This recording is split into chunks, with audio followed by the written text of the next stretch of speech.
கார்த்திக் தீபா சீரியலில் ஒரு அட்டகாசமான எபிசோட் பற்றி தான் இந்த வீடியோவில் பார்க்க போகிறோம். அதுக்கு முன்னாடி நம்ம சேனலை சப்ஸ்கிரைப் பண்ணாதவங்க கீழே இருக்கிற சப்ஸ்கிரைப் பண்ணை கிளிக் பண்ணிவிட்டு பக்கத்தில் இருக்கிற பெல் ஐக்கனையும் கிளிக் பண்ணிடுங்க. சரி வாங்க வீடியோக்குள்ளே போகலாம். இங்கே பார்த்தோன்னா நம்ம அபிராமி வீட்டுக்கு வந்து நல்லபடியாக ரேவதியை ஆசீர்வாதம் பண்ணிவிட்டு அங்கேருந்து கிளம்பினதும் இந்த பக்கம் பார்த்தோன்னா ஸ்டேஷனுக்கு போன சாமுண்டீஸ்வரியும் சந்திராவும் வீட்டுக்கு வந்துடுறாங்க. அப்போ நம்ம சாமுண்டீஸ்வரி வந்து எங்கள் ராஜாவோட அம்மா வந்து போயிட்டாங்களா அப்படின்னதும் ஆமாம்மா ஏதோ அவங்களுக்கு முக்கியமான வேலை இருக்குன்னு போயிட்டாங்க, இதோ நீ வரத்துக்கு முன்னாடி தான் போனாங்க அப்படின்னதும் நான் அவங்கள பார்க்காம போயிட்டு நீங்கள் அதுக்கு என்னம்மா அவங்களுக்கு சில பல பரிகாரங்கள் எல்லாம் செய்ய வேண்டியதாக இருக்கா, எல்லாம் முடிச்சதும் கண்டிப்பாக இன்னொரு நாள் வரேன்னு சொன்னாங்க அப்படின்னதும் அப்படின்னா சரிங்க அப்படின்னு சாமுண்டீஸ்வரி சொன்னதும் அப்பாடா நல்ல வேலை தப்பிச்சிட்டோங்கிற மாதிரி நம்ம கார்த்திக் வந்து மூச்சு விடுறாங்க. இன்னொரு பக்கம் பார்த்தோன்னா நம்ம பாட்டி வந்து மயிலுக்கு ஃபோன் பண்ணுறாங்க. ஏப்பா புதுசாக கல்யாணம் ஆனவங்க என் பேரனும் பேத்தியும் அவங்களுக்கு நம்ம வீட்டில் வச்சு நான் விருந்து கொடுக்கணும்னு ஆசைப்படுறப்பா, நீ தான் எப்படியாச்சும் அவங்கள வர வைக்கணும் அப்படின்னதும் சரி பாட்டி நான் முயற்சி பண்ணுறேன். ஏப்பா அந்த சாமுண்டீஸ்வரி இதுக்கு சம்மதிப்பாளா, அதுக்கு என்ன பாட்டி அதான் நான் இருக்கல நான் பார்த்துக்கிறேன் அப்படின்னுட்டு உடனே மயில் என்ன பண்ணுறாங்கன்னா நம்ம ராஜராஜன் கிட்ட விஷயத்த வந்து சொல்கிறாங்க. அதுக்கு அவ சம்மதிக்கணுமேப்பா, அதெல்லாம் நான் பார்த்துக்கிறேன் மாமா அப்படின்னுட்டு அத்தை எனக்கு அந்த கிழவி மேலே எவ்வளோ கோமா இருக்குது தெரியுமா அப்படின்னது ஏன் மாப்பிள்ள என்ன ஆச்சு, எவ்வளோ தைரியம் இருந்தா அந்த கிழவி எனக்கு ஃபோன் போட்டு அந்த சாமுண்டீஸ்வரி தன்னோட மாப்பிள்ளையையும் பொண்ணையும் என் வீட்டுக்கு விருந்து அனுப்பி வைப்பா, இதுவே என் பேரன்னு சொல்லியிருக்க நானே விருந்துக்கு கோபப்பட்டிருப்பேன், அது மட்டும் இல்லாமல் அவளுக்கு என்ன முறைக்கிற எதுவுமே தெரியாது அப்படின்னதோ ஓஹோ அந்த கிழவி அந்தளவுக்கு பேசுகிறாளா, இதுக்காக வேண்டியே என் மாப்பிள்ளையும் பொண்ணையும் தான் அவள் வீட்டுக்கு விருந்துக்கு அனுப்ப போகிறேன், என் மாப்பிள்ளை சாப்பிட்டு எச்சி இலைய அவள் கையால் தான் பொறுக்க வைக்க பொறுக்கி எறிய வைக்க போகிறா அப்படின்னதும் உடனே ரேவதி வந்து செம்ம டென்ஷன் ஆகுறாங்க. அப்போ அந்த இடத்துல ரேவதி எனக்கு விருந்துக்கு போக இயலாதமா அப்படின்னதும் இங்கே பாரு ரேவதி அது உன் பாட்டி விடுமா, நீ போயிட்டு வரணும் அப்படின்னு ராஜராஜ சொன்னதும் ரேவதி அமைதியாகிறாங்க. பரவாயில்ல பாட்டி தாத்தாவை பார்த்த மாதிரி இருக்கும் அப்படின்னு. இந்த பக்கம் பார்த்தோன்னா நம்ம கார்த்தியை ரேவதியும் கூப்பிட்டோம், ரெண்டு பேரும் விருந்துக்கு போயிட்டு வாங்க அப்படின்னதும் உடனே மயில் ரொம்ப சந்தோஷப்பட்டு விஷயத்த பாட்டிக்கிட்ட சொன்னதும் பாட்டியும் ரொம்ப ஹாப்பியாகிறாங்க.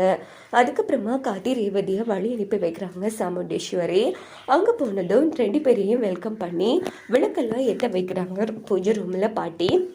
அதுக்கப்புறமா இந்த பக்கம் நம்ம ரேவதியும் கார்த்தியும் பாட்டி காலில் விழுந்து ஆசீர்வாதம் வாங்கினதும் நம்ம ரேவதி வந்து நான் எப்படியோ எனக்கு பிடிச்ச வாழ்க்கை கிடைச்சதும் உங்கள் வீட்டில் சந்தோஷமா வந்து விருந்து சாப்பிடலான்னு இருந்த பாட்டி கடைசியில் எப்படி ஆயிடுச்சு அப்படின்னதும் எதுக்குமா இவ்வளோ கஷ்டப்பட்டு பேசுகிற, நீ கட்டிக்கிறதே என்னோட பேருன்னு தானே அப்படின்னு பாட்டி சொன்னதும் பாட்டி என்ன சொல்கிறீங்க, இல்லைம்மா கல்யாணத்தில் வந்தப்போ என் கூட வந்து ராஜா நல்லா பழகுன ஆமா அப்போவே என் பேர் இருக்கான் எப்படியோ அதே மாதிரி தான் நீ கட்டிக்க போகிறவனு இருந்தான். ஸோ அப்படி பார்த்தா கிட்டத்தட்ட என் பேரு மாதிரி தானேம்மா, அதனால தான் சொன்னோம். ஓஹோ அப்படியா சரி பாட்டி அப்படின்னு ரேவதி ரிலாக்ஸ் ஆனதும் கார்த்தி வந்து முறைக்கிறாங்க.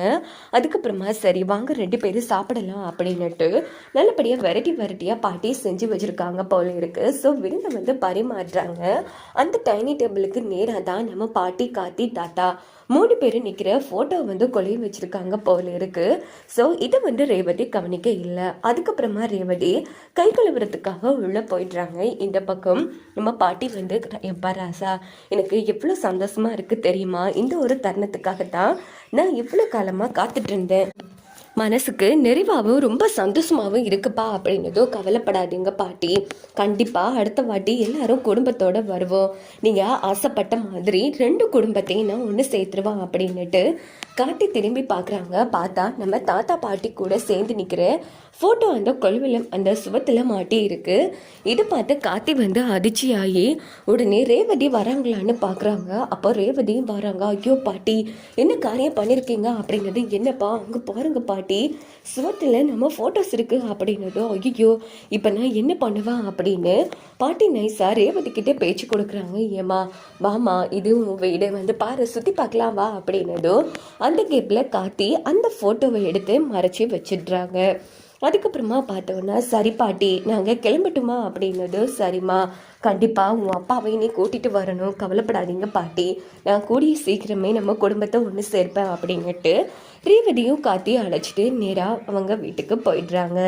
இந்த பக்கம் பார்த்தோன்னா நம்ம மயில் ஃபோன் போட்டு, என்ன பாட்டி நான் சொன்ன மாதிரி பண்ணிட்டு பார்த்தீங்களா அப்படின்னதோ. ஆமாப்பா, சொல்லப்போனால் இந்த கல்யாணத்தில் இருந்து நான் ஆசைப்பட்ட எல்லா விஷயமும் நடக்குதுன்னா அதுக்கு முழுக்க காரணம் நீதாப்பா, ரொம்ப நன்றி அப்படின்னது. என்ன பாட்டி, நானும் உங்கள் பேரன் தானே, அந்த பணமும் ஏக்கரையும் எப்போ பாட்டி என் பேரில் எழுதி வைக்கிறீங்க அப்படின்னு மயில் கேட்டதும், அட பயலே, இதுக்காக தான் இவ்வளோ பண்ணிட்டு இருக்கியா, சும்மா சொன்ன பாட்டி அப்படின்னு மயில் ரொம்ப ஜாலியாக பேசிட்டு இருக்காங்க.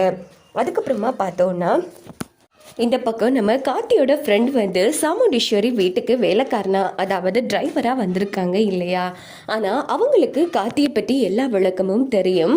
ஸோ அவங்களும் தப்பி தவறி நம்ம ரோஹிணியோட தங்கச்சியை விரும்புகிறாங்க இல்லையா, அவங்கக்கிட்டையும் உண்மையை உடைக்கிறதுக்கு வாய்ப்பு இருக்குது. இவங்க மூலமாக சாமுண்டீஸ்வரிக்கும் உண்மை தெரிய வாய்ப்பு இருக்குது. வாங்க வெயிட் பண்ணி